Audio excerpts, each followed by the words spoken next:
ये video medical क्षेत्र से संबंध रखने वाले छात्रों के लिए बनाई गई है, इसलिए किसी भी दवा का प्रयोग स्वयं से न करें।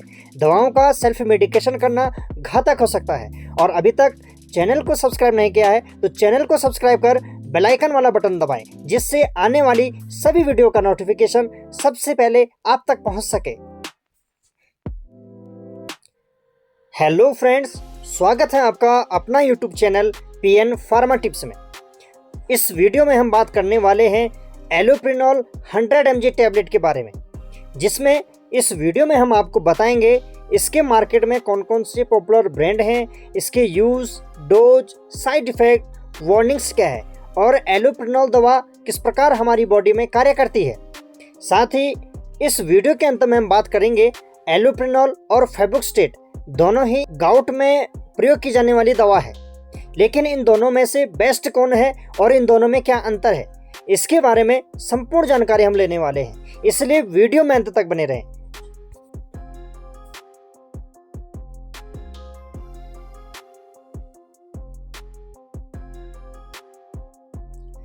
एलोप्रिनॉल 100 mg ये यूरिक एसिड के बड़े स्तर को, जिसे हाइपरयूरिसीमिया कहते हैं, उस स्तर को कम करने की फर्स्ट ऑफ चॉइस ड्रग है। यह मार्केट में 25 mg, 50 mg, 75 mg और 100 mg की स्ट्रेंथ में आसानी से मिल जाती हैं। सबसे पहले जानते हैं मार्केट में इसके कौन कौन से पॉपुलर ब्रांड अवेलेबल हैं। जाइलोरिक 100 mg टैबलेट, जाइलोरिक 300 mg टैबलेट, जायरिक 300, जाइल 100, सिप्रोलिक 300 और जाइलोविल 100। ये कुछ पॉपुलर ब्रांड थे एलोप्रिनॉल टैबलेट के। हो सकता है इसके अलावा कोई अन्य ब्रांड आपके एरिया में अवेलेबल हो, लेकिन इनका जो कंपोजिशन है वो एलोप्रिनॉल ही रहेगा। जानते हैं इस दवा का यूज किस में किया जाता है। यह एक गाउट में यूज की जाने वाली फर्स्ट ऑफ चॉइस ड्रग है और किडनी स्टोन में इस ड्रग का प्रयोग किया जाता है। तो सबसे पहले समझते हैं गाउट क्या है। गाउट एक ऐसी बीमारी है जिसमें हमारी बॉडी में यूरिक एसिड का लेवल बढ़ जाता है और यूरिक एसिड के लेवल बढ़ने से हमारे जोड़ों में यूरिक एसिड के जो क्रिस्टल्स होते हैं वो जमा हो जाते हैं। जिस प्रकार आप चित्र में देख पा रहे होंगे कि हमारी जॉइंट में किस प्रकार यूरिक एसिड के क्रिस्टल्स जमा हो रखे हैं और जमा होने के कारण उस स्थान पर दर्द सूजन जैसी प्रक्रियाएं होती हैं।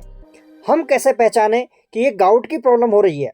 तो यह एकदम से होने वाली बीमारी है। अक्सर ये हमारे जो पैर के अंगूठे होते हैं और घुटने के जोड़, कोहनी के जोड़ और कलाई के जोड़ों में हो सकता है और उस स्थान पर तेज दर्द, सूजन और लाल जैसे लक्षण दिखाई देते हैं। तो गाउट एक ऐसी बीमारी है जिसमें हमारी बॉडी में यूरिक एसिड का लेवल बढ़ जाता है, जिसे हम हाइपरयूरिसीमिया कहते हैं। हमारी बॉडी में यूरिक एसिड का लेवल कितना रहना चाहिए? तो मेल में यूरिक एसिड का लेवल 3.4 से 7 mg/dl रहना चाहिए और फीमेल में 2.4 से 6 mg/dl रहना चाहिए। यदि इससे ऊपर हमारा ये लेवल चला जाता है तो यूरिक एसिड की या गाउट की प्रॉब्लम होती है। यूरिक एसिड की प्रॉब्लम पुरुषों में ज़्यादातर देखी जाती है, क्योंकि महिलाओं में एक हार्मोन होता है जिसे एस्ट्रोजन हार्मोन कहते हैं। ये हार्मोन महिलाओं में गाउट को नहीं बढ़ने देता है, इसलिए यंग एज में महिलाओं में गाउट देखने को नहीं मिलता है। जब महिलाओं में पोस्ट मेनोपॉजल स्टेट आती है, जब महिलाओं को मासिक धर्म होना बंद हो जाता है, तो उसके बाद ही यह यूरिक एसिड की प्रॉब्लम महिलाओं में ज़्यादातर देखी जाती है। यूरिक एसिड क्या है? यूरिक एसिड हमारी बॉडी में बनने वाला यह एक वेस्ट प्रोडक्ट है। जब हमारा शरीर प्यूरिन्स नामक रसायन को तोड़ता है तो यूरिक एसिड का निर्माण करता है। प्यूरिन क्या है?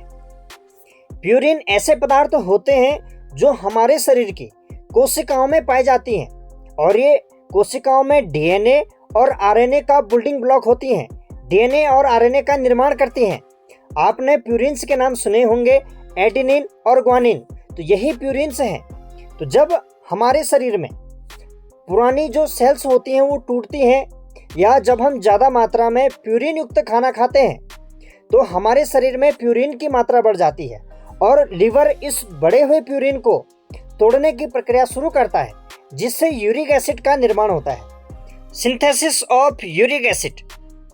प्यूरिन्स सबसे पहले कन्वर्ट होता है हाइपोजेंथिन में और हाइपोजेंथिन से ये जेंथिन ऑक्सीडेज एंजाइम की उपस्थिति में ये जेंथिन में कन्वर्ट होता है और जेंथिन में कन्वर्ट होने के बाद यूरिक एसिड का निर्माण होता है। तो इस प्रकार जो यूरिक एसिड का निर्माण होता है तो ये यूरिक एसिड हमारे ब्लड में घुल जाती है और किडनी इस यूरिक एसिड को ब्लड से छानकर यूरिन के माध्यम से शरीर से बाहर निकालती है। इस प्रकार हमारी बॉडी में यूरिक एसिड की मात्रा बैलेंस रहती है। एलोप्रेनॉल टैबलेट का मैकेनिज्म ऑफ एक्शन। एलोप्रेनॉल टैबलेट किस प्रकार कार्य करती है? जब प्यूरिन से हाइपोजेंथिन का निर्माण होता है, हाइपोजेंथिन जेंथिन ऑक्सीडेज नामक एंजाइम की उपस्थिति में जेंथिन का निर्माण करती है। तो एलोप्रेनॉल टैबलेट जब हम लेते हैं तो ये इसे जेंथिन ऑक्सीडेज एंजाइम को इनहिबिट कर देता है और इस एंजाइम की अनुपस्थिति के कारण जेंथिन में ये कन्वर्ट नहीं हो पाता है और हाइपोजेंथिन का जब जेंथिन में कन्वर्ट ही नहीं हो पाएगा तो जेंथिन यूरिक एसिड में नहीं बदल पाता है। इस प्रकार यह दवा हमारी बॉडी में यूरिक एसिड के बनने को रोकती है। आशा करता हूं आपको एलोप्रेनॉल टैबलेट का मैकेनिज्म ऑफ एक्शन बेहद आसानी से समझ में आ गया होगा। हमारी बॉडी में यूरिक एसिड का लेवल बढ़ने के क्या क्या कारण हो सकते हैं? कुछ जेनेटिकल फैक्टर भी होते हैं जिसके कारण यूरिक एसिड का लेवल बढ़ सकता है। डायबिटीज़ के पेशेंट हैं तो उनमें यूरिक एसिड का लेवल बढ़ने की ज़्यादा चांसेस होते हैं। बीपी के पेशेंट में किसी प्रकार का किडनी का डिसऑर्डर हो और हाइपोथायराइडिज्म या किसी भी प्रकार की मेडिसिन ली हो जिससे यूरिक एसिड का लेवल बढ़ता हो और ज़्यादा मात्रा में अल्कोहल का सेवन करने से यूरिक एसिड का लेवल बढ़ जाता है या स्वयं बॉडी ही ज़्यादा मात्रा में यूरिक एसिड को ज़्यादा प्रोड्यूस करने लग जाए और हमारी जो सेल्स हैं उसका ब्रेक डाउन ज़्यादा होने लगे जिससे प्यूरिन नामक पदार्थ की मात्रा हमारी बॉडी में ज़्यादा बढ़ जाएगी जिससे वो अंत में यूरिक एसिड में कन्वर्ट हो जाएगा। या ज़्यादा मात्रा में फ्रक्टोज युक्त भोजन लेने से यूरिक एसिड का लेवल बढ़ सकता है। तो ये संपूर्ण जानकारी थी यूरिक एसिड के बारे में। अब जानते हैं एलोप्रेनॉल टैबलेट के डोज क्या रहती है। सामान्य मात्रा में 100 mg की टैबलेट दिन में एक बार या 300 mg की टैबलेट दिन में एक बार डॉक्टर के द्वारा चलाई जाती है। कहीं कंडीशन पर यह दवा सुबह शाम भी चलाई जा सकती है। इस दवा का मैक्सिमम डोज 600 mg है। 600 mg से ज़्यादा एक दिन में इसका प्रयोग नहीं करना चाहिए और यह दवा डॉक्टर के द्वारा 1 मंथ से 2 मंथ तक चलाई जा सकती है। डोज का जो कैलकुलेशन है ये डॉक्टर के द्वारा पेशेंट की कंडीशन देखकर कर दी जाती है। इसीलिए किसी भी दवा का प्रयोग स्वयं से न करें जिससे दवा से होने वाले किसी भी साइड इफेक्ट से आप बच सकें और इस दवा का प्रयोग खाने के बाद ही करना चाहिए। अब जानते हैं यदि कोई व्यक्ति इस दवा का प्रयोग करता है तो उसे क्या क्या साइड इफेक्ट हो सकते हैं।